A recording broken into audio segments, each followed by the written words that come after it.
I won $50 million and lost my family. Then I bought their house at auction. Here's why. I learned a long time ago that people remember what they want to remember. Numbers do not lie. People lie.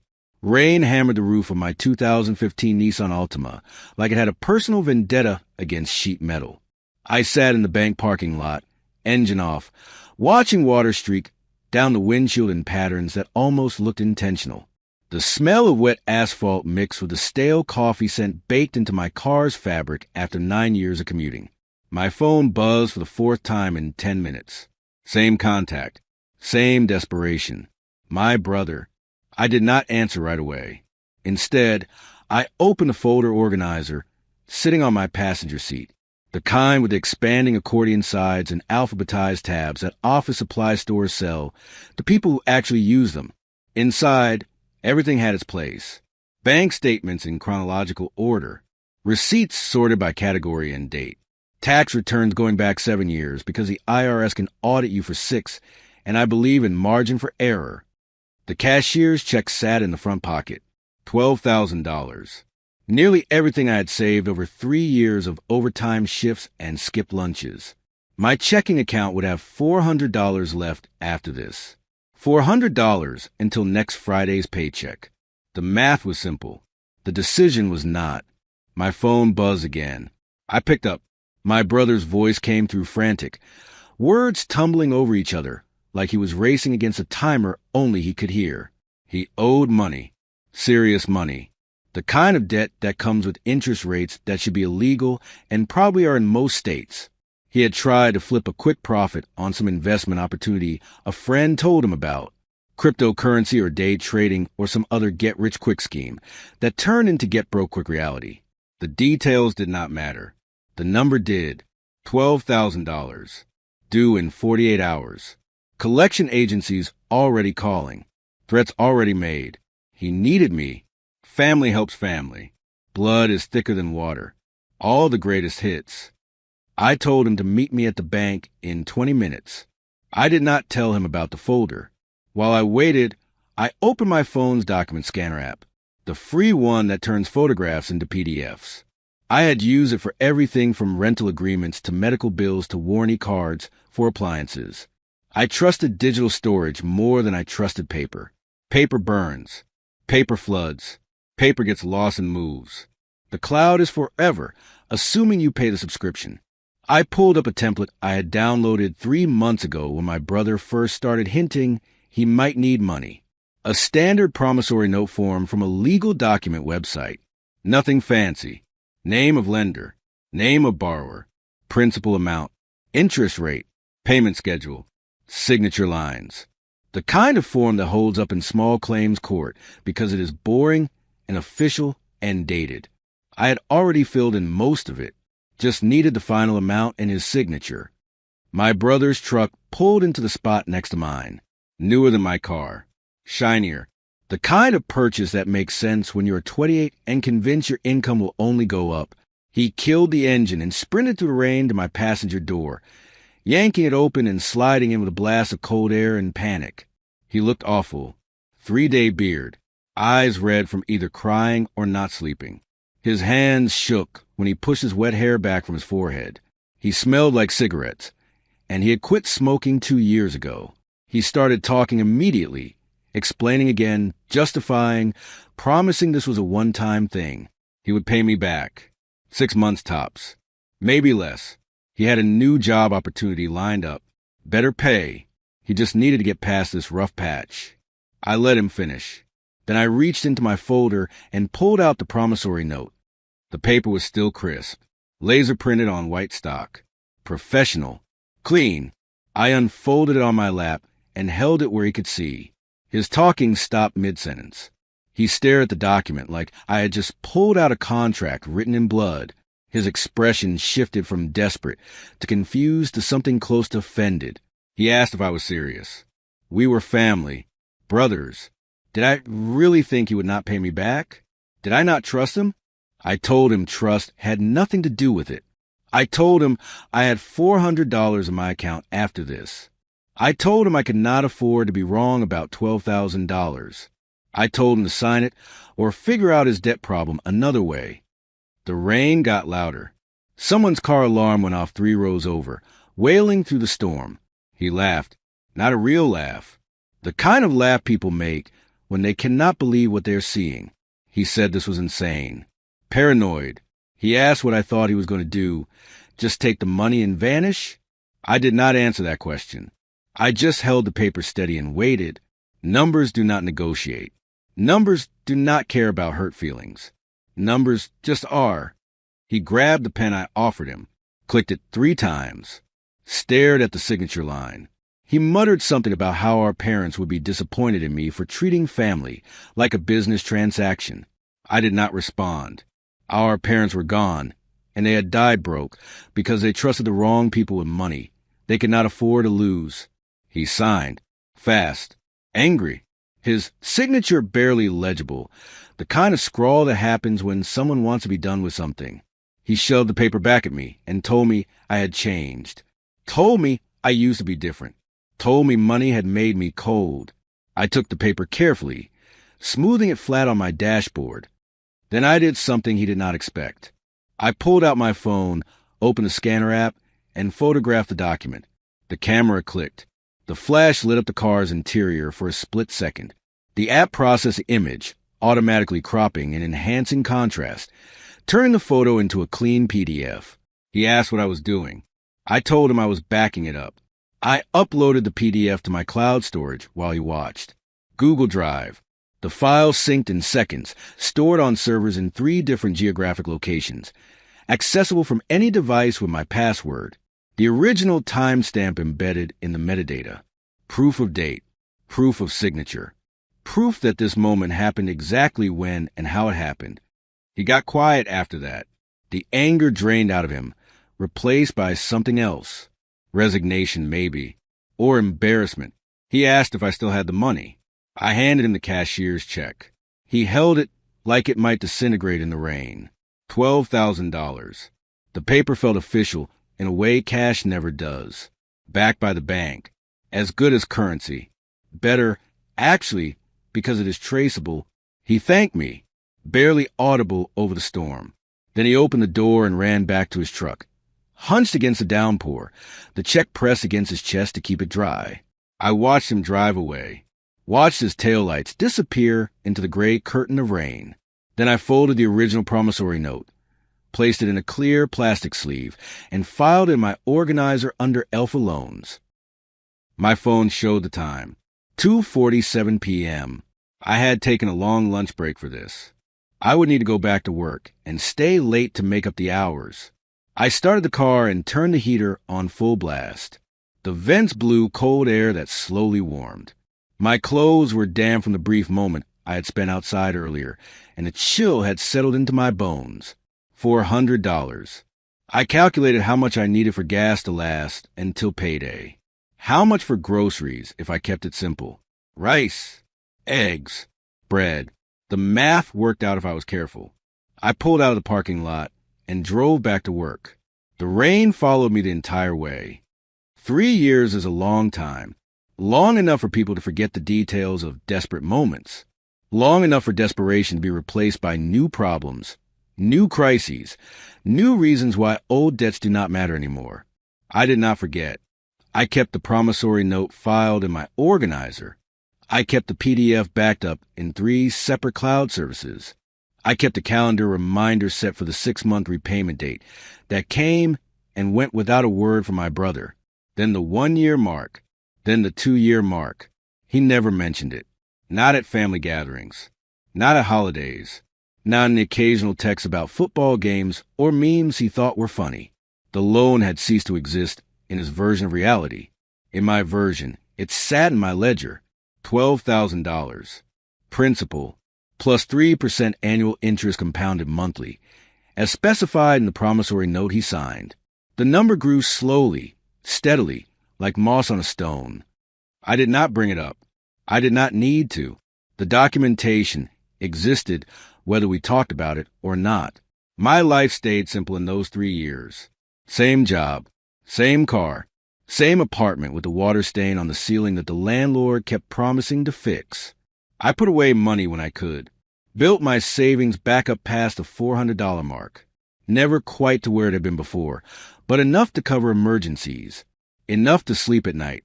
I developed routines. Small ones. The kind that make life predictable. Every Wednesday after work, I stopped at the gas station 3 blocks from my apartment. The one with the good coffee and the lottery machine inside. Not the scratch-offs. Those were for people who wanted instant gratification. I played Powerball. $2. 2 chances per week. Wednesday and Saturday. The odds were astronomical. 1 in 292 million. I knew the math. I had looked it up. I played anyway. Not because I thought I would win, but because routines matter. Because small actions repeated over time create structure.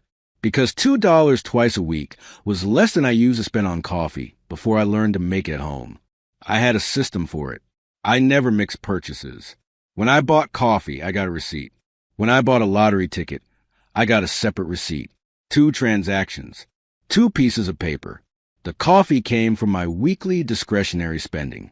$20 set aside every paycheck for things that were not rent or utilities or food. The lottery ticket came from a different allocation. Entertainment budget. Same category as the streaming service I split with my neighbor. The separation mattered. Not for tax purposes. Not for any practical reason that would make sense if you asked me to explain at a party. It mattered because it proved the money was mine. Separate, distinct, not commingled with anyone else's finances, not part of some vague shared pool that could be reinterpreted later. I learned that lesson from my brother. Documentation protects you from memory, from creative retellings, from people who will swear on a stack of Bibles that your money was always their money, that your loan was always a gift, that your generosity was always an obligation. 3 years of Wednesdays. 3 years of coffee in one transaction, lottery ticket in another. 3 years of keeping both receipts in my organizer, filed chronologically, proving the pattern. The Wednesday that changed everything started like all the others. I parked in my usual spot at the gas station. The same pump I always use because it had the best angle for pulling out into traffic. I went inside, nodded at the clerk, who had worked there long enough to recognize me, but not long enough to know my name. I poured coffee into a medium cup, added cream, no sugar, paid for it at the register, got my receipt, $2.50. I folded the receipt and put it in my wallet. Then I walked to the lottery machine, selected Powerball, let the machine auto-pick my numbers because I did not believe in lucky numbers. Paid with exact change from my pocket. $2. Got that receipt too.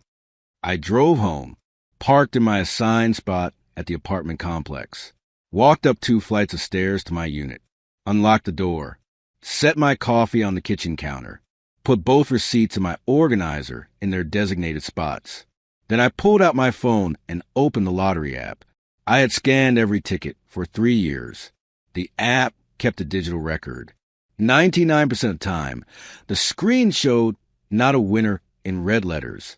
1% of the time, I won $2. Once I won 7.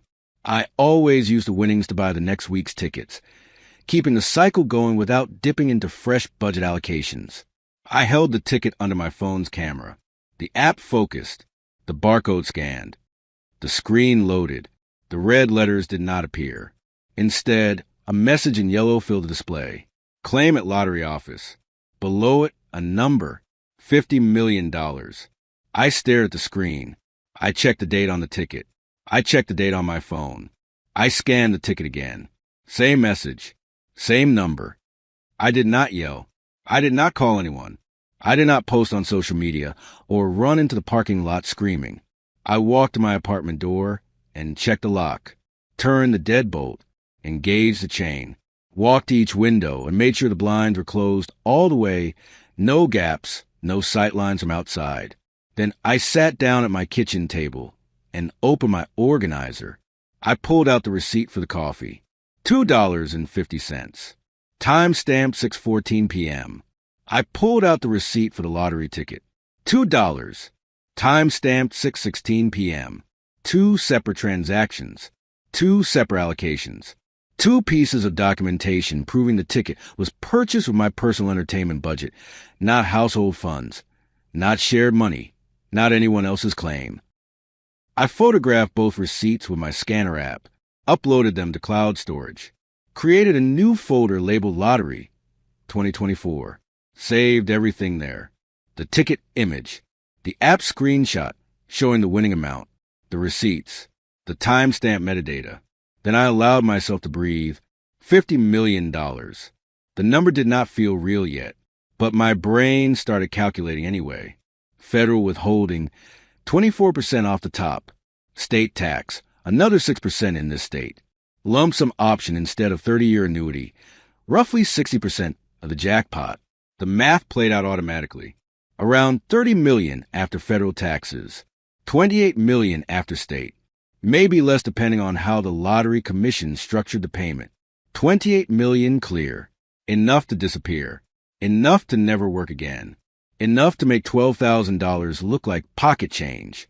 The number still felt like an abstraction, a concept that existed on screens and paper, but not in the physical world, where rent was due on the first and groceries cost money and cars needed gas.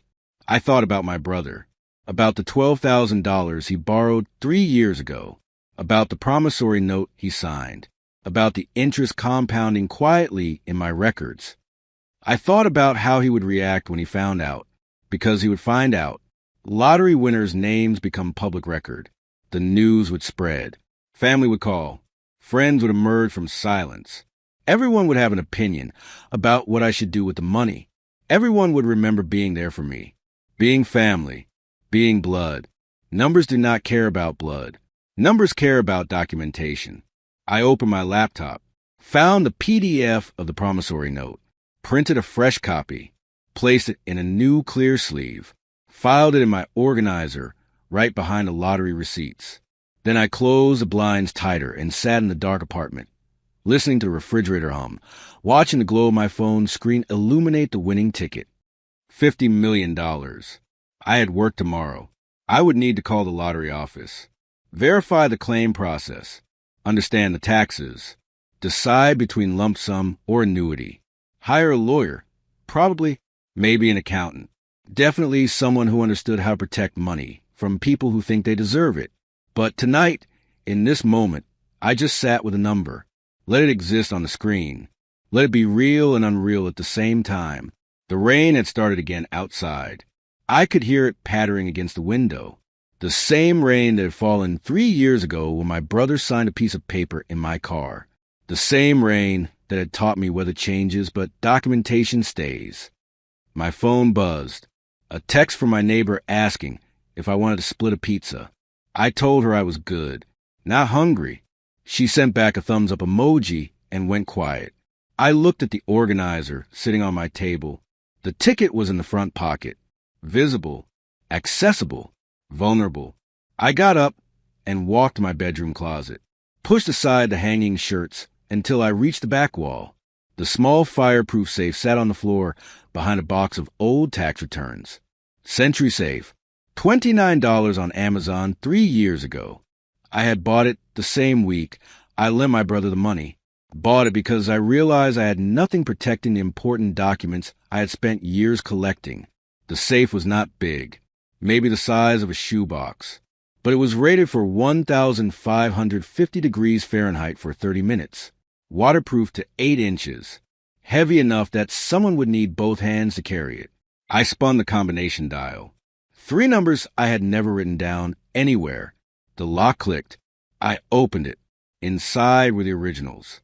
Birth certificate, social security card, car title, the deed to a small plot of land my grandfather left me that was worth maybe $8,000 on a good day, the original promissory note from my brother, the paper copy, even though I had it backed up digitally. I took the lottery ticket from my organizer and placed it in the safe, flat, careful not to bend it, right on top of the promissory note. Something poetic about that. The loan that nearly emptied my account sitting directly beneath the ticket that would fill it beyond comprehension. I closed the safe, spun the dial, pushed it back behind the tax return box, hung the shirts back in place. Then I returned to the kitchen table and sat in the dark apartment for hours. Did not turn on the lights. Did not watch TV. I sat there with my organizer open, looking at receipts and forms and proof of things that happened exactly as they happened. The winning ticket was in the safe. The documentation was on the table. Everything separated. Everything protected. People remember what they want to remember. Numbers remember everything. Tomorrow would bring lawyers and accountants and decisions about lump sums versus annuities. Tomorrow would bring phone calls and publicity and people emerging from the woodwork with their hands out. Tomorrow would test everything I had learned about documentation and proof. Tonight was just math. Clean, simple, undeniable. The rain kept falling. The refrigerator kept humming. The clock on my microwave clicked past midnight, and the date changed, and the moment became history that existed in timestamps and metadata and cloud storage. Numbers do not lie. People lie. And I had 50 million reasons to remember that. I did not sleep that night. The clock on my microwave kept counting forward. 1 a.m., 2 a.m., 3. I sat at my kitchen table with my laptop open, reading every article I could find about lottery claims, tax implications, and what happens when you suddenly have $28 million that used to be $2. The information was repetitive. Take the ticket to the State Lottery Commission office. Bring identification. Expect a verification process that takes anywhere from 2 days to 2 weeks. Sign the back of the ticket immediately. Do not tell anyone. Hire a lawyer before you claim. Hire an accountant. Hire a financial advisor. Do not sign anything. Do not make any statements to the press. I had already broken Rule 1. The ticket was not signed yet. I had not wanted to sign it until I understood every step of what came next. At 6 I gave up on sleep. Showered. Dressed in the same work clothes I wore to my normal job. Khakis. Button-down shirt. The uniform of invisible people who keep the machinery running. I retrieved the ticket from the safe. Held it under the bathroom light. Found a pen that wrote smoothly. Signed my name on the back in clear, legible letters. The signature looked small compared to the numbers printed on the front. I put the ticket in a plastic sleeve. Put the sleeve in my organizer folder. Put the folder in my messenger bag. The same bag I carried to work every day for 6 years. Nothing about this morning looked different from any other morning, except for the fact that I was carrying $28 million in a canvas bag that cost $30 at Target. The Lottery Commission office opened at 8 a.m. I arrived at 7:30 and parked in an empty lot. No cameras, no witnesses, just me and the ticking engine of my Altima as it cooled in the morning air. I sat there watching the building. Single story, brick, government beige. The kind of structure that housed DMV offices and permit applications and other bureaucratic necessities that no one designed to be memorable. A handful of other cars arrived. People in suits. People who looked like they worked there. No one who looked like they were claiming $50 million. At 7:55, I got out of my car and walked to the entrance. The lobby smelled like old carpet and burnt coffee. Fluorescent lights hummed overhead. A receptionist sat behind bulletproof glass, the kind that has the metal speaker grill and the document slot at the bottom. She looked up when I approached, asked if I had an appointment. I told her I was there to claim a winning ticket. She handed me a clipboard with forms. Standard information, name, address, social security number. I filled out standing at a counter designed for people who were too impatient to sit. My handwriting was neat, every box completed, every line signed where indicated. I handed the clipboard back through the slot. She made a phone call, spoke quietly, hung up, told me someone would be with me shortly. I sat in a plastic chair that was bolted to the floor, picked up a magazine from the table, some outdated issue about home renovation. I did not read it, just held it, gave my hand something to do. 20 minutes passed. A man in a cheap suit emerged from a door marked authorized personnel only. He introduced himself as a claims director, led me through the door and down a hallway with more beige walls and more fluorescent lights. We entered a small conference room. Table, chairs, no windows. He sat across from me and asked to see the ticket. I pulled out my organizer, removed the plastic sleeve, slid the ticket across the table. He put on reading glasses, examined the ticket under a desk lamp, pulled out a scanner similar to the one in the lottery app on my phone, scanned the barcode, waited while his computer processed the information. The screen must have confirmed what I already knew because his expression changed, got more formal, more careful. He congratulated me, asked if I had consulted with a lawyer yet, asked if I understood the difference between the annuity option and the lump sum, asked if I had considered the tax implications. I told him I wanted the lump sum.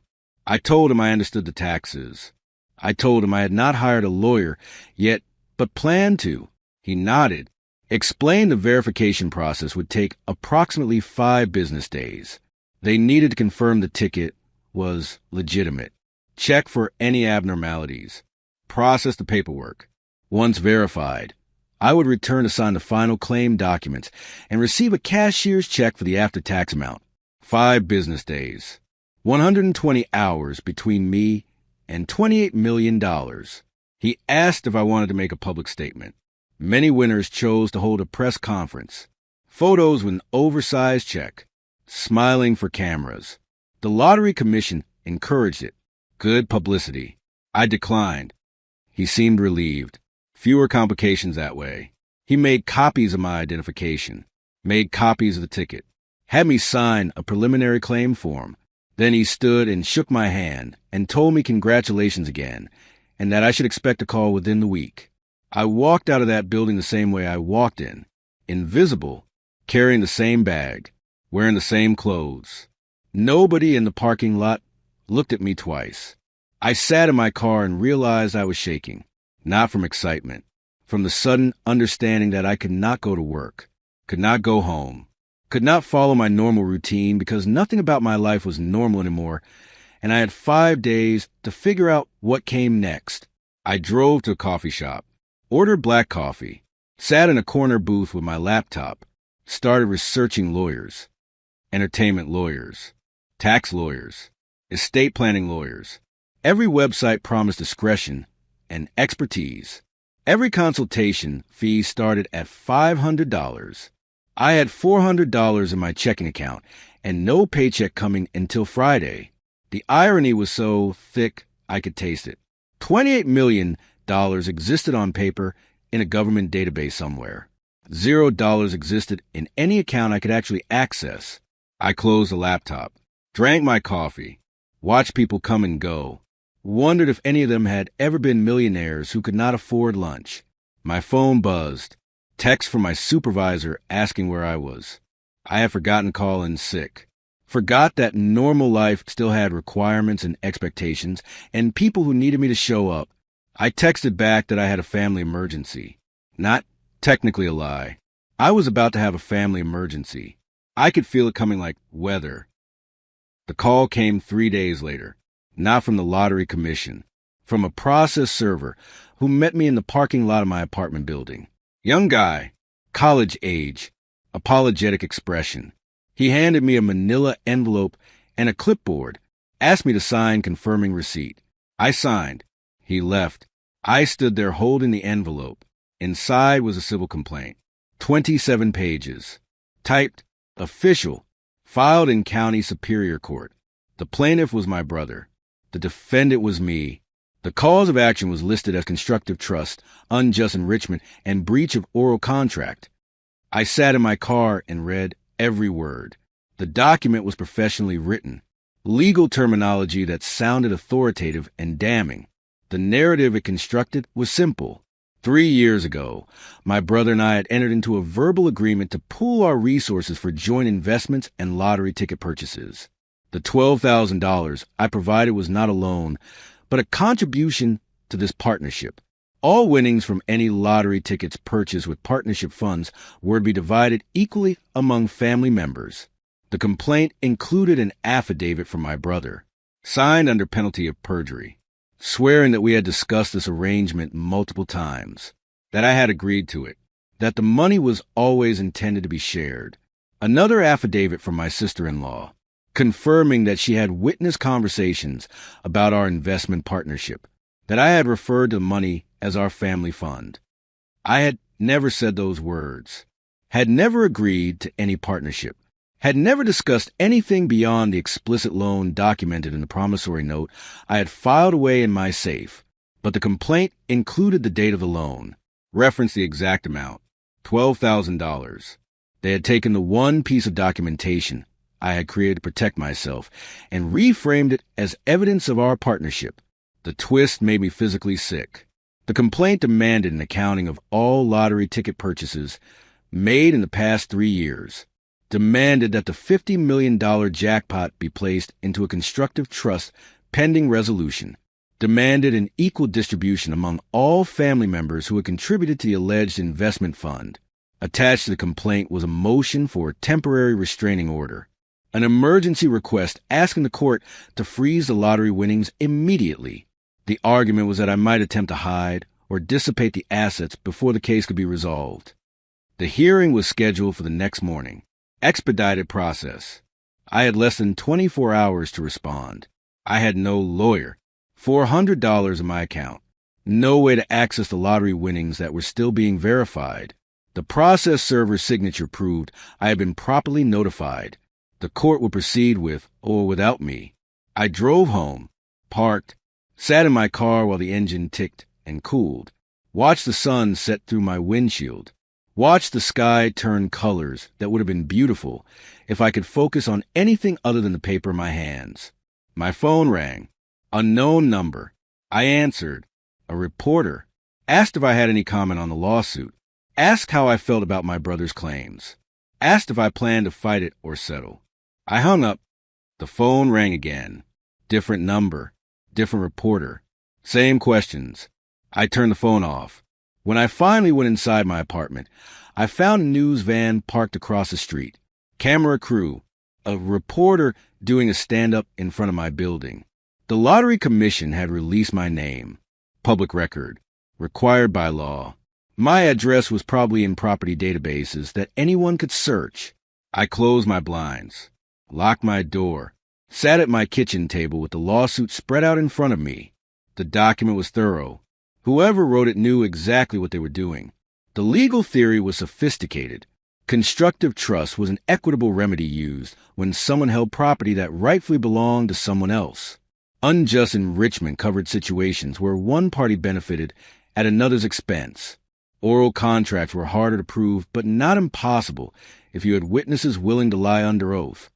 I pulled out my organizer, found the promissory note, photographed it again, saved copies to 3 different cloud services. The document clearly stated the $12,000 was a loan, included repayment terms, interest rate, due date, my brother's signature acknowledging the debt. But the complaint anticipated this, claimed the promissory note was a formality, a way to track contributions to the partnership, that the repayment terms were symbolic, that we both understood the real agreement was about sharing future profits. They were rewriting history, creating a narrative that turned my caution into proof of their claim. The hearing was at 9 a.m. I had no lawyer, no money for a retainer, even if I could find someone willing to take a case on 12 hours' notice. The courthouse was 30 minutes away. I would have to represent myself. I spent that night reading everything I could find about constructive trusts and preliminary injunctions. Watched YouTube videos about representing yourself in civil court. Wrote notes. Organized my evidence. Prepared a response that sounded logical and clear even though I knew it would sound amateur compared to whatever lawyer my brother had hired. Sleep did not come. Again. 2 nights now. The exhaustion was starting to show. My hands shook when I held my pen. My eyes burned from staring at screens. At 7 I showered. Put on my only suit. A cheap one I had bought for job interviews years ago. The pants were slightly too short. The jacket pulled at the shoulders, but it was professional. It was what you wore when you walked into a courtroom. I put the promissory note in my organizer, added the 2 receipts from the gas station, added printouts of the cloud storage timestamps. Everything dated, everything documented, everything proving the money was mine, and the ticket was mine, and the lie was theirs. The courthouse was downtown. Old building, marble floors, high ceilings, metal detectors at the entrance. I went through security, took an elevator to the third floor, found the courtroom number listed on the motion for temporary restraining order. Department 7, Family Law and Civil Disputes. I sat on a bench outside the courtroom, waited, watched other people in suits walk past with file boxes and briefcases, lawyers who knew what they were doing, people who understood the system. At 8:45, the bailiff opened the courtroom doors. I walked in, found a seat at the defendant's table. The table was heavy wood, scarred from decades of use. My organizer looked small sitting on its surface. My brother's lawyer arrived at 8:50. Expensive suit, leather briefcase, the kind of presentation that costs $500 an hour. He sat up at the plaintiff's table, arranged documents in neat stacks, whispered with a paralegal who had followed him in. My brother was not there. Neither was my sister-in-law. Just a lawyer. The judge entered at 9 exactly. Everyone stood. The bailiff announced the case number and the parties. The judge sat. We sat. She looked at me, asked if I was representing myself. I confirmed that I was. She looked at the plaintiff's lawyer, asked if he was ready to proceed. He was. The lawyer stood, spoke clearly and confidently, outlined the theory of constructive trust, explained that the defendant and plaintiff had entered into an oral partnership agreement 3 years prior, that the defendant had contributed $12,000 to this partnership, that lottery tickets purchased with partnership funds generated the $50 million jackpot, that the defendant was attempting to exclude family members from their rightful share. He submitted affidavits, submitted the complaint, submitted a proposed order, freezing the lottery winnings pending trial. The judge listened, made notes, asked clarifying questions about the timeline. Then she looked at me, asked if I had a response. I stood. My legs felt unsteady. I held my notes, but the words looked blurry. I explained that there was no oral partnership, that the $12,000 was a loan documented in a promissory note with explicit repayment terms. I pulled out the document, held it up, pointed out my brother's signature, pointed out the date, pointed out the clear language about principal and interest and payment schedule. The judge asked to see it. I walked it to her bench. She examined it, spent maybe 30 seconds reading. Then she asked the plaintiff's lawyer if he had seen this document before. He had. He argued it did not contradict his client's claims, that the note was simply documentation of a capital contribution, that the real agreement was about partnership profits. The judge asked if there was any written evidence of this partnership, any documents, any contracts, anything beyond verbal statements and affidavits. The lawyer admitted there was not, but argued that oral contracts were enforceable. That witness testimony would establish the agreement at trial. The judge was silent for a long moment. Then she spoke, said that constructive trust cases required clear and convincing evidence, that preliminary injunctions were extraordinary remedies, that freezing assets before trial required a strong showing of likelihood of success. She looked at the promissory note again, looked at my brother's signature, looked at the repayment terms. She said the plaintiff's claims raised factual questions that needed to be resolved at trial, but that a temporary restraining order was not appropriate at this stage. The written document suggested the money was a loan, not a partnership contribution. Oral testimony claiming otherwise would need to be tested through discovery and cross-examination. She denied the motion for a temporary restraining order, but then she said something else. She said that given the substantial amount at stake in the disputed claims, she was issuing a preliminary injunction, a different type of order, one that required a full hearing, but could be issued based on the current evidence. The lottery winnings would be placed in an escrow account controlled by the court. Neither party could access the funds until the lawsuit was resolved. The money would sit frozen, preserved, waiting. She scheduled a full hearing for 60 days out, ordered both parties to complete discovery, depositions, document requests, everything that happens in civil litigation. She banged her gavel. The hearing was over. I sat at the defendant's table, did not move, did not speak, Watched the plaintiff's lawyer pack up his documents and leave. Watched the bailiff clear the courtroom.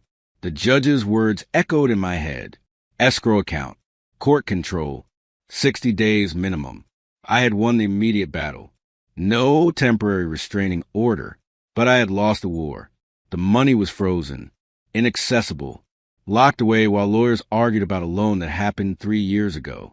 I was a millionaire who could not pay rent. I walked out of the courthouse into bright sunlight that felt wrong. The world should have been darker, colder, more aligned with the bureaucratic nightmare I had just experienced. My phone had 17 missed calls, 9 voicemails, all from reporters, all wanting statements, all wanting to know how I felt about being sued by my own family for lottery winnings that no one could touch. I sat on the courthouse steps, opened my banking app, checked my balance, $412. The extra 12 was from credit card rewards that had posted overnight. I had no job, no access to $28 million, no way to hire the lawyer I desperately needed. The court hearing in 60 days would require proper representation. Discovery would require paying for depositions and document review. Fighting this case would cost tens of thousands of dollars I did not have. I thought about the safe in my bedroom closet, about the original promissory note sitting next to where the lottery ticket used to be, about how documentation was supposed to protect you, how evidence was supposed to matter. The system was designed to protect the truth, but the truth was expensive, and I was broke. I stood up, started walking to my car, passed a billboard advertising a credit card with 0% interest for 12 months. The kind of predatory offer designed for desperate people who had no other options. Numbers do not lie. People lie. But apparently courts freeze accounts while they figure out who is lying. And in the meantime, everyone starves. The walk to my car felt longer than it should have. The parking meter had expired. A ticket fluttered under my windshield wiper. $45. I pulled it out, looked at the fine printed in bold letters. I put it in my organizer, filed it under M for mistakes. Then I drove home through traffic that moved too slow, past strip malls and gas stations and all the ordinary places where ordinary people lived ordinary lives that did not include frozen lottery winnings and family lawsuits, and reporters camped outside their doors. The news van was gone when I arrived, replaced by a process server sitting in a sedan, waiting, watching. I parked.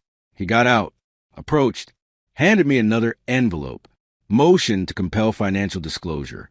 My brother's lawyer wanted access to my bank records, tax returns, every document that showed how I had spent money over the past 3 years, looking for evidence that I had bought lottery tickets with partnership funds. I signed for the document. The process server left. I stood in the parking lot holding another piece of paper that proved the system worked exactly as designed, and that design was crushing me under its weight. Inside my apartment, the blinds were still closed. The air was stale. I had not opened windows or turned on lights, or done anything that would make the space feel lived in. I sat at my kitchen table, spread out the new motion, read it carefully. They wanted everything. Complete financial transparency. Every transaction. Every receipt, every proof of how I had lived my life. I thought about my organizer, about the 3 years of receipts I had saved, coffee purchases separated from lottery tickets, every transaction documented, every dollar accounted for. I had built a paper trail that proved I was right, and they were going to use it to bury me in legal fees I could not afford. My phone rang. I answered without checking the number. A voice I did not recognize. Friendly, professional, introduced himself as a producer for a documentary series about lottery winners. Asked if I would be interested in telling my story. They paid for interviews, compensation for time and emotional labor. I told him no. He seemed surprised. Asked if I was sure.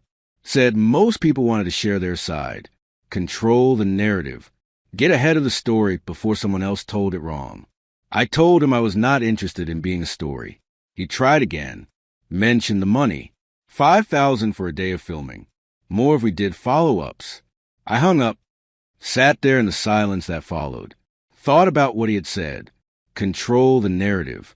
get someone to talk. Record their version before it changed. That was the problem.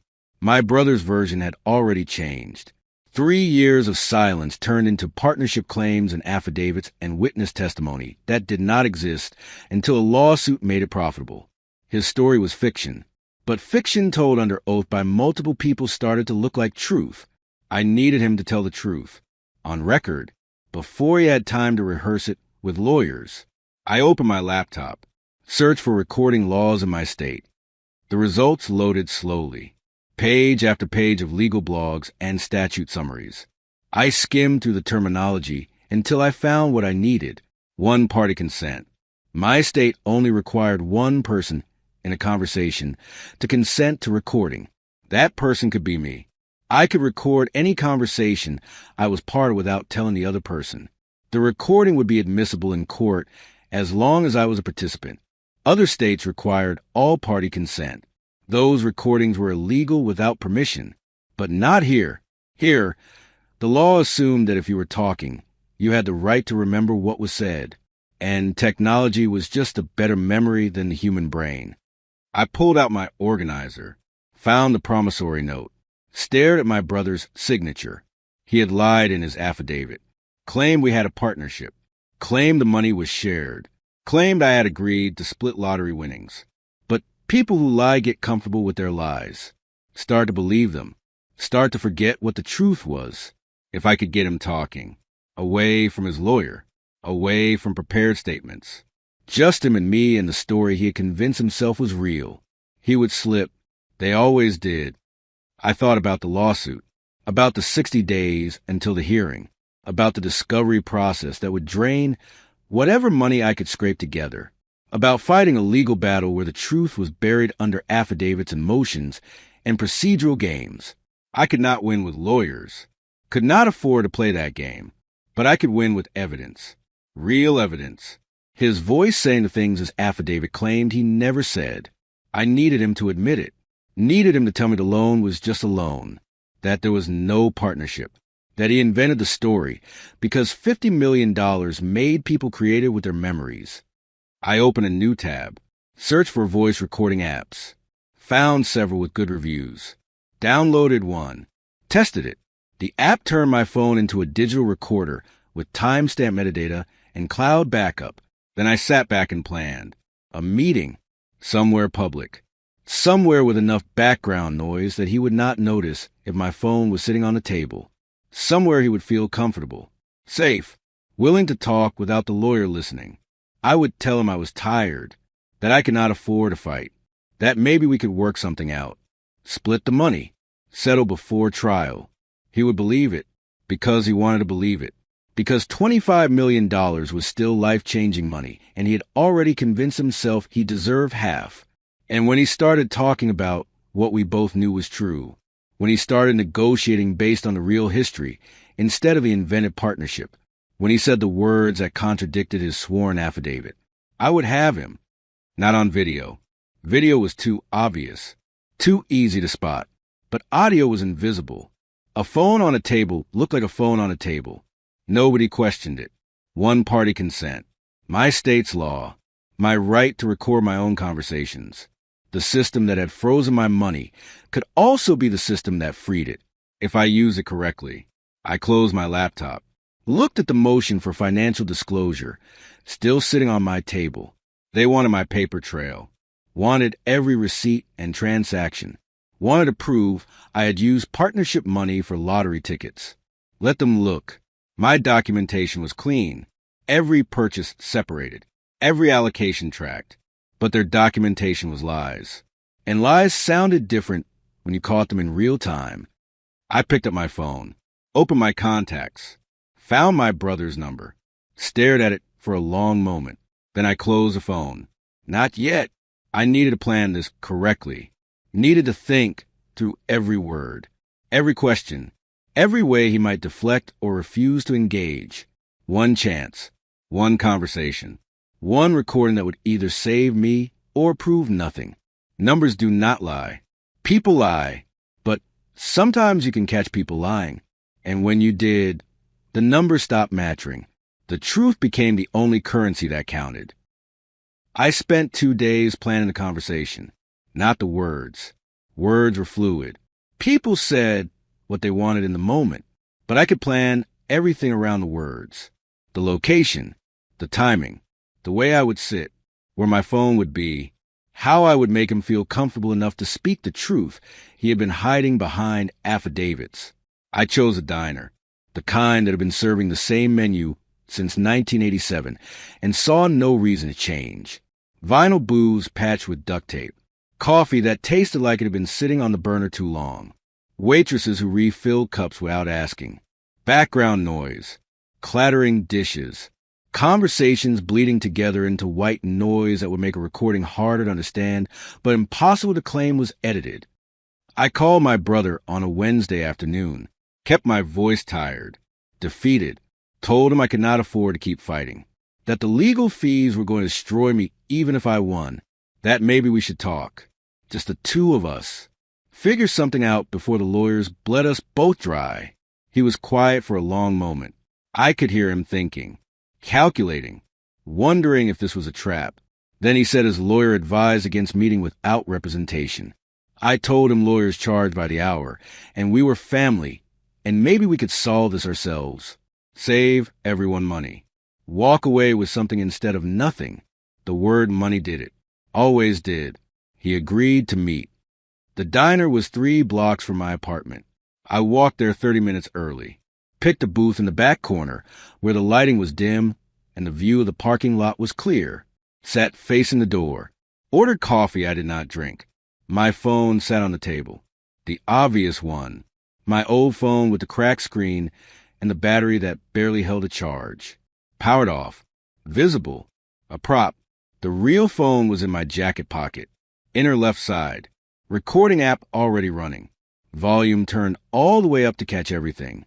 The fabric of my jacket was thin enough that sound would pass through clearly. I had tested it the night before. Recorded myself talking. Played it back. The audio was compressed but intelligible. Every word clear enough for transcription. My brother arrived 10 minutes late. Parked his truck in a spot near the entrance. Sat in the cab for a moment before getting out. I watched him through the window. Watched him check his phone. Watched him take a breath like he was preparing for something difficult. He walked in. Scanned the diner. Found me. His expression was hard to read.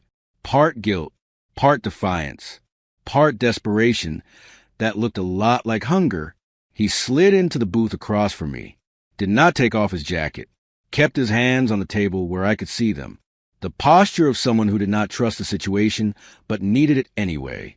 A waitress appeared, poured him coffee, asked if we wanted food. We both declined. She left the pot on the table and disappeared. The silence stretched. Awkward. Heavy. Neither of us wanted to speak first. Finally, I said I appreciated him coming. That I knew this was weird. That I just wanted to find a way forward that did not involve courtrooms and depositions and years of fighting. He nodded, sipped his coffee, looked at my phone, sitting dead on the table between us. He asked if I was recording this. I picked up the phone, showed him the black screen, told him it was off. That I just wanted to talk. Brother to brother. No lawyers. No games. He relaxed slightly. Enough. I told him I understood why he was angry. That $50 million was life-changing money, and it probably felt unfair that I got all of it. That maybe we could work something out. Some kind of settlement. Something that let us both walk away. He leaned back in the booth, crossed his arms. The defensive posture softened into something more confident. He was back in control, or thought he was. He said his lawyer thought they had a strong case, that the partnership was real, that oral contracts were enforceable, that the jury would see it his way. I nodded. Let him talk. Let him build momentum. Then I said what I had planned to say. The question designed to make him choose between the lie and the money. I told him we both knew there was no partnership, that the $12,000 was just a loan, that he needed money and I helped him and that was the extent of it. His expression shifted.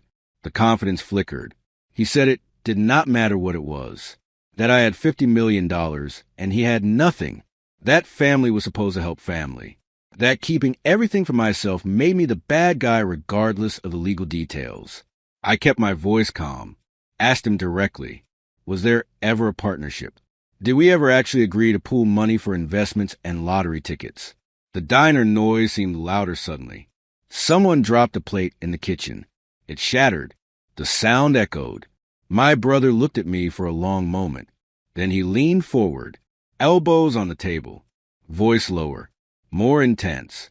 He said it did not matter what we called it 3 years ago, that the situation was different now, that I had money I did not need, and he had problems I could solve, that the smart thing would be to give him $10 million and make the lawsuit go away. Clean. Simple. Everyone won. I asked what happened if I said no. He smiled. Not a friendly smile. The kind of smile that came with threats. He said then we would keep fighting, that his lawyer was working on contingency, that it would not cost him anything to drag this out for years, that the court had already frozen the money, that I could not touch it anyway, that I would spend everything I had on legal fees while he spent nothing, that eventually I would break, run out of resources, be forced to settle for even less. He said I could give him $10 million now, or I could give him $20 million in 3 years after the lawyers took their cut and I was bankrupt from fighting. The words hung in the air, clear, undeniable, recorded. This was not a negotiation about a partnership. This was extortion. Pay me or I will destroy you. The kind of thing that crossed a line from civil dispute into criminal territory. I felt sick, not because I was surprised, but because hearing it out loud made it real in a way affidavits never could. This was my brother, the person I had lent money to when he was desperate, the person I had trusted enough to help even when I could barely afford it. And he was threatening to ruin me unless I paid him millions of dollars I had won through luck and $2 in lottery tickets that had nothing to do with him. I told him I needed to think about it. That $10 million was a lot, that I would talk to someone and get back to him. He said not to take too long, that his lawyer was filing more motions, discovery requests, depositions. Every day I waited would cost me more in legal fees. He stood up, dropped a $5 bill on the table for the coffee he barely touched, told me to call him when I was ready to be reasonable. Then he walked out. I sat there for another 20 minutes, watched through the window as he drove away, waited until I was sure he was gone and not coming back. Then I reached into my jacket pocket, stopped the recording. The timestamp showed 43 minutes. 43 minutes of conversation captured in a single audio file with metadata, proving the date and time and location. I played back the last 5 minutes. His voice came through clearly despite the background noise. Every word, every threat, every admission that this was about money and pressure and not about any partnership that had never existed. I uploaded the file to 3 different cloud services, backed it up on my laptop, saved it to an external hard drive, made the file read-only so nothing could accidentally delete or modify it. Then I opened my browser and started searching for lawyers, not the expensive kind who charge $1,000 an hour for complex litigation, the aggressive kind who took cases on contingency when they smelled blood in the water, the kind who saw a clear-cut case of abuse of process and wanted their name on the victory. I found one by Friday. His office was in a strip mall between a tax preparation service and a nail salon. The waiting room had furniture from the 90s and magazines from last year, but his reviews were good. Personal injury, employment disputes, cases where someone powerful had tried to crush someone powerless, and he had made them pay. I played him the recording. He listened, took notes, played it back 3 times, asked me questions about the timeline, about the promissory note, about the lawsuit and the preliminary injunction, and everything that had happened since I won the lottery. Then he leaned back in his chair and told me I had 2 options. Option 1 was to file a motion for summary judgment, use a recording to prove the partnership never existed, get the case dismissed, walk away clean. Option 2 was to go nuclear. He explained that my brother had not just lied in his affidavit. He had used the court system as a weapon, filed a baseless lawsuit to extort money, made sworn statements he knew were false, used procedural rules to freeze assets and cause financial harm. That was abuse of process. That was potentially fraud. And in our state, those things came with penalties. We could file a counterclaim.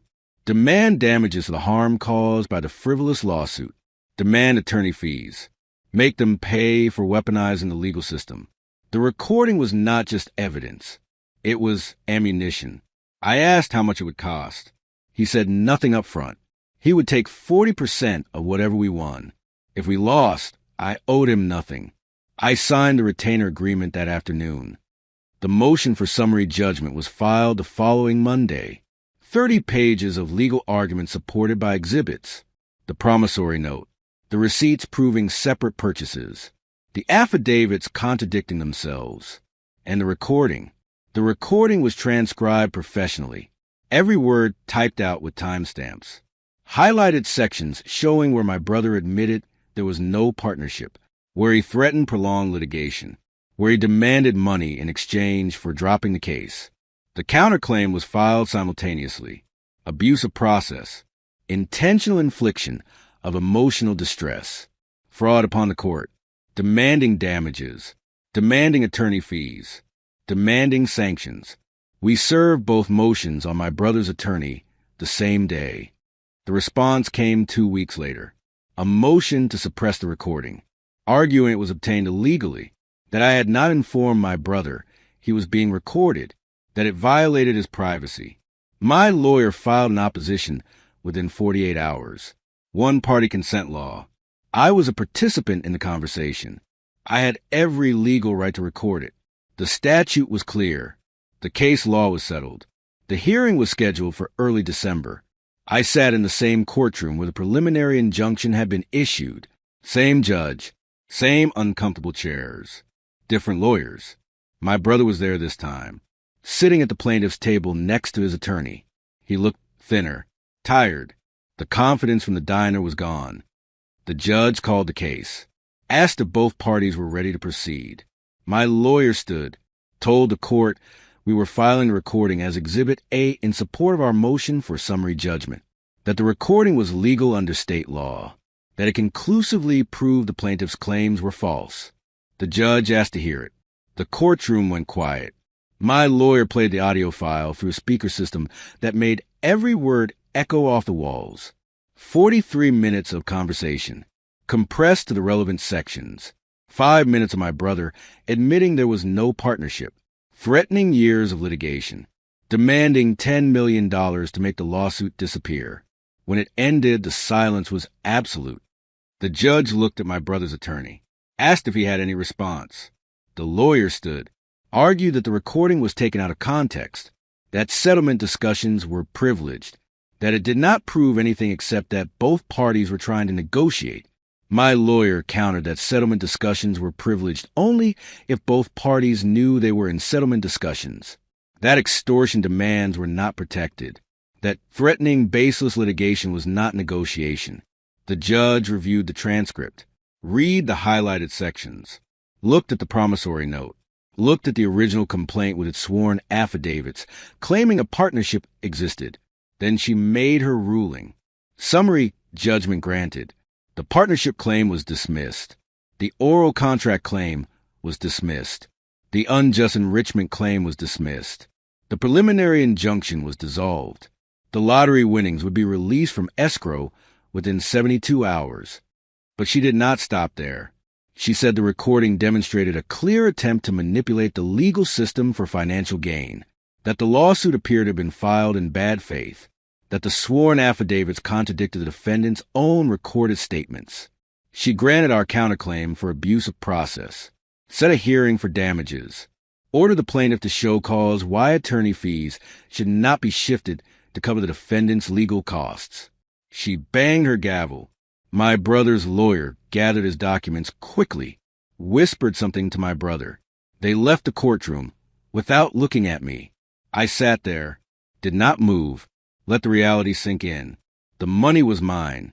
Legally, officially, within 3 days, $28 million would be deposited into an account I controlled, and my brother owed me for every dollar I had spent defending against his lies. The check arrived on a Wednesday. I went to a different bank, a private bank that specialize in high net worth clients. The kind of place where they offer you coffee in real mugs, and the chairs were leather, and the employees smiled like they meant it. $28 million. After taxes, after the lump sum reduction, after everything the government took before I ever saw it. I deposited it, watched the balance update on the screen, watched the numbers that had been abstract become concrete. The account manager asked if I wanted to speak with a financial advisor, set up investment accounts, plan for the future. I told him not yet. I had something to take care of first. The damages hearing was set for March, 3 months away. But things started happening before we got that far. My brother's legal bills came due. His attorney had worked on contingency with the expectation of winning. When the case was dismissed, the contingency evaporated, but the hours did not. Depositions, motions, court appearances, thousands of hours billed at hundreds of dollars per hour. The attorney filed a motion to withdraw from the case, cited irreconcilable differences. The professional way of saying his client had lied to him and he wanted nothing more to do with the situation. My brother tried to represent himself, filed handwritten motions that were barely coherent, argued that the recording was entrapment, that the judge was biased, that the system was rigged. None of it worked. The damages hearing came. My lawyer presented evidence of every expense I had incurred, every hour spent fighting a baseless lawsuit, every cost, every fee, every impact on my life. The judge awarded me $87,000, plus attorney fees, plus court costs. My brother was ordered to pay within 60 days. He could not. He had spent everything hiring the first lawyer. He had taken a second mortgage on his house, a HELOC, home equity line of credit with a variable interest rate that had started reasonable and climbed to something predatory. He had borrowed against his future, expecting to win millions.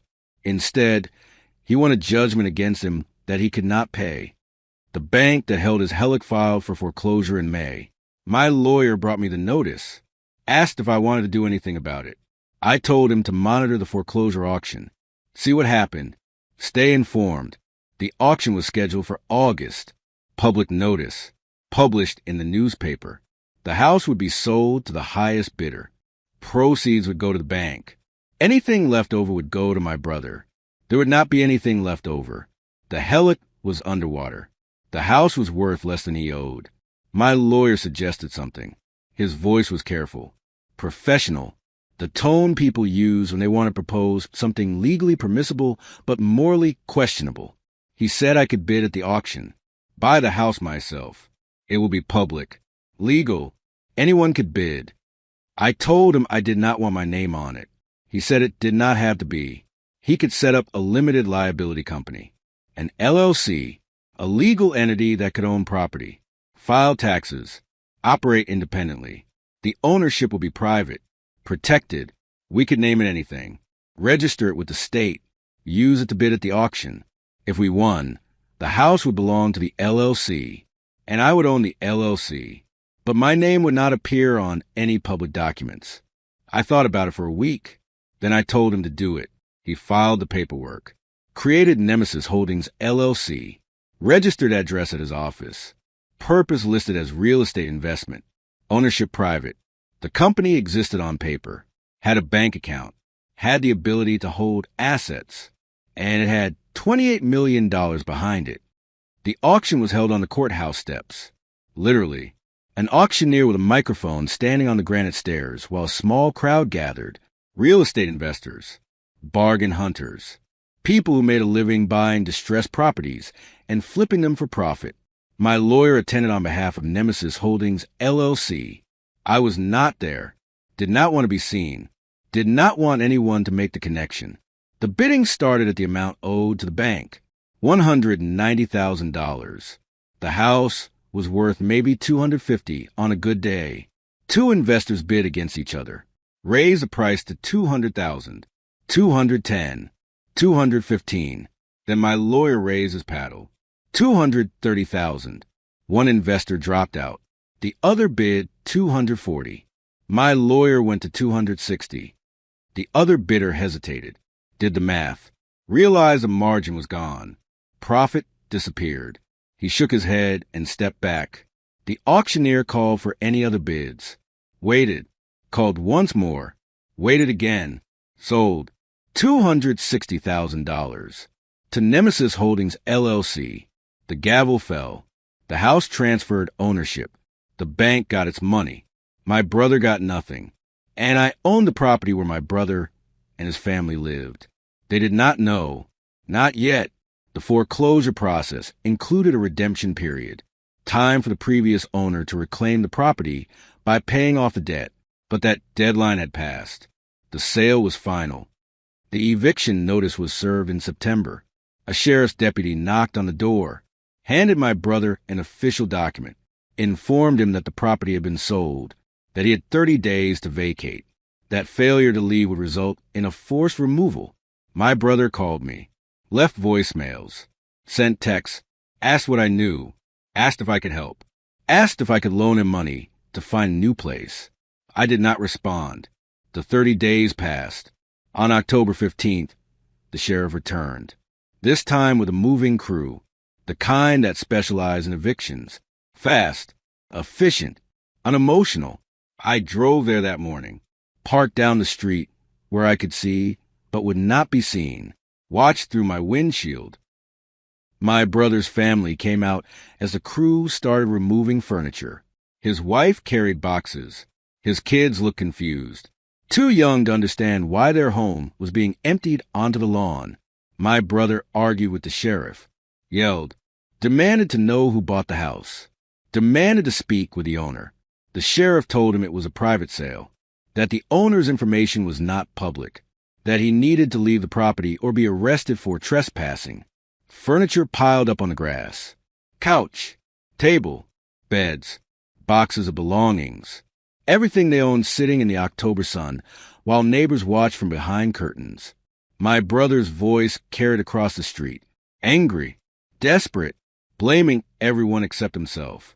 I waited until the sheriff had finished, until the family had packed what they could into their truck and driven away, until the moving crew had left and the house sat empty.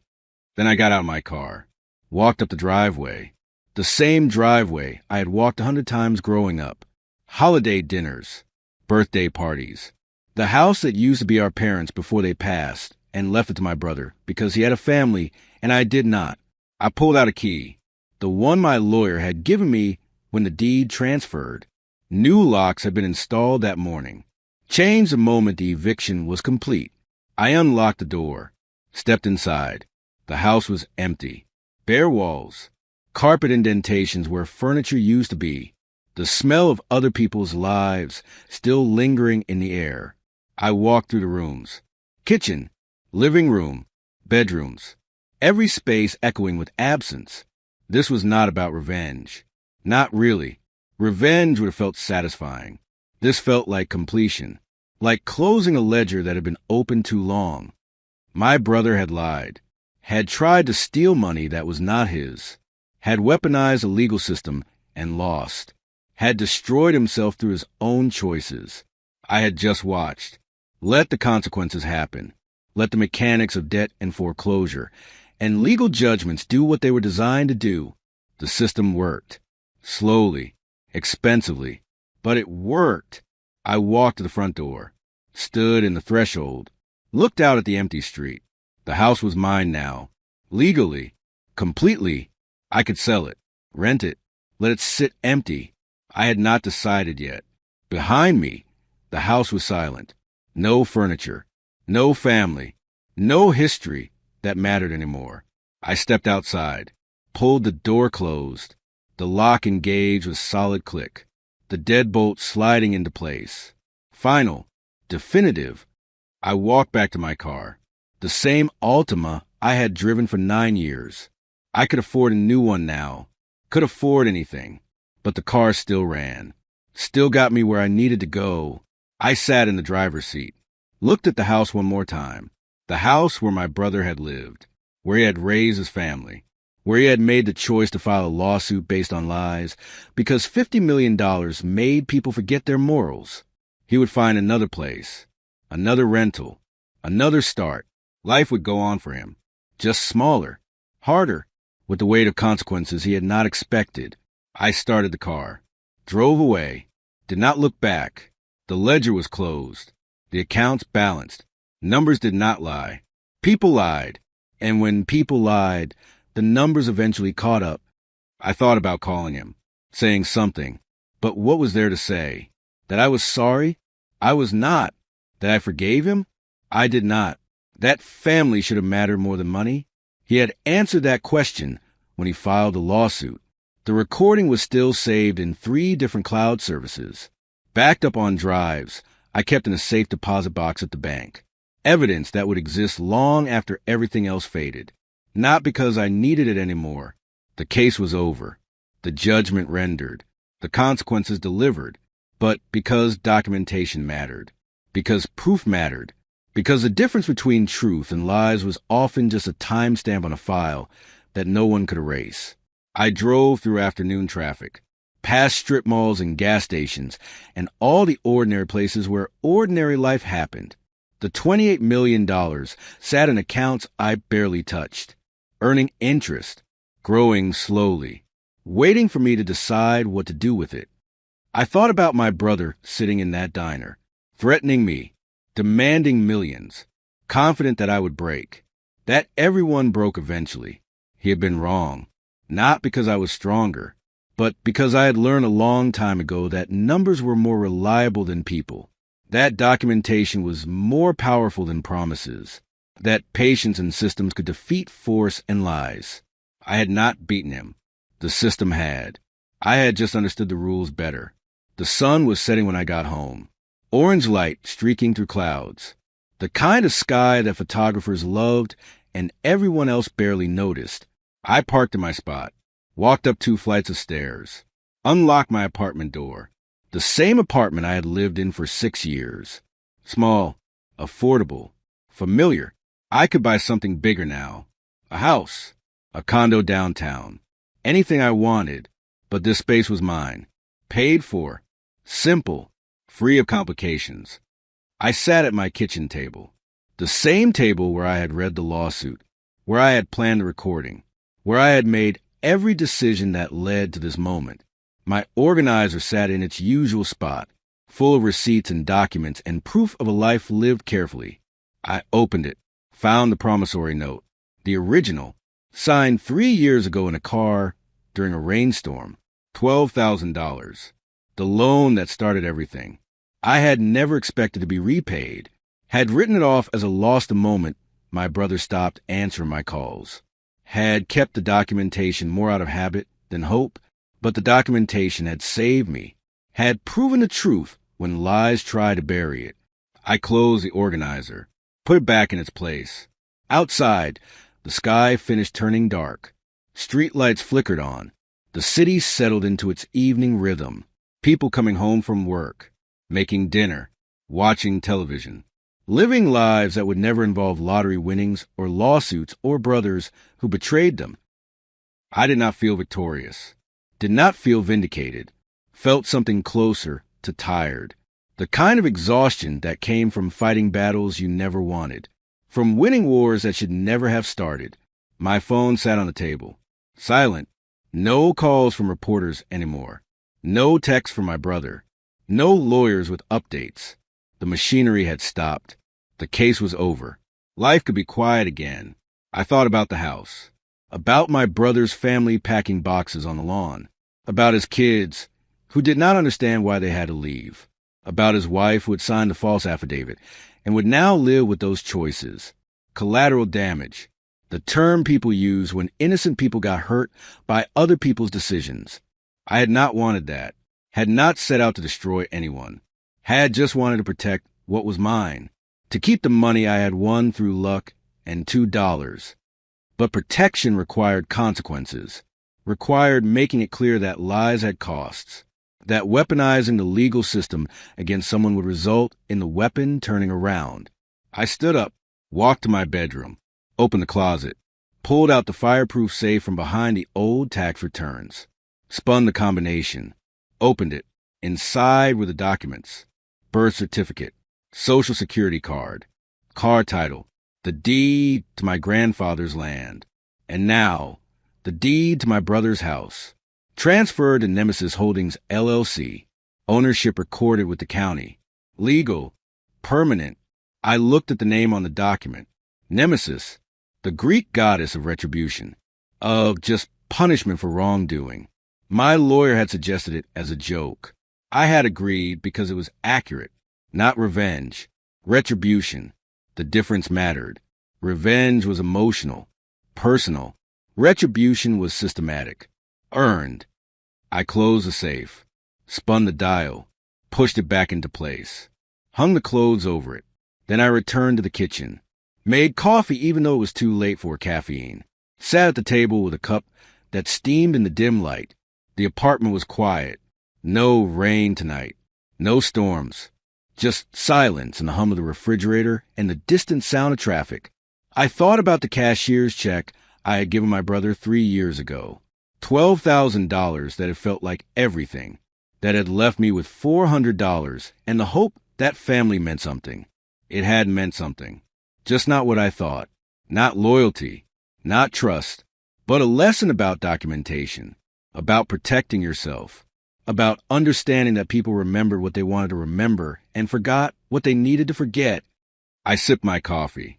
Let it burn my tongue slightly. Felt awake in a way that only happened late at night, when exhaustion and clarity mixed together. The ledger was closed, but life continued. Money sat in accounts. Property sat empty. Decisions waited to be made about what came next. I could sell the house, make a profit, move on completely, or I could keep it.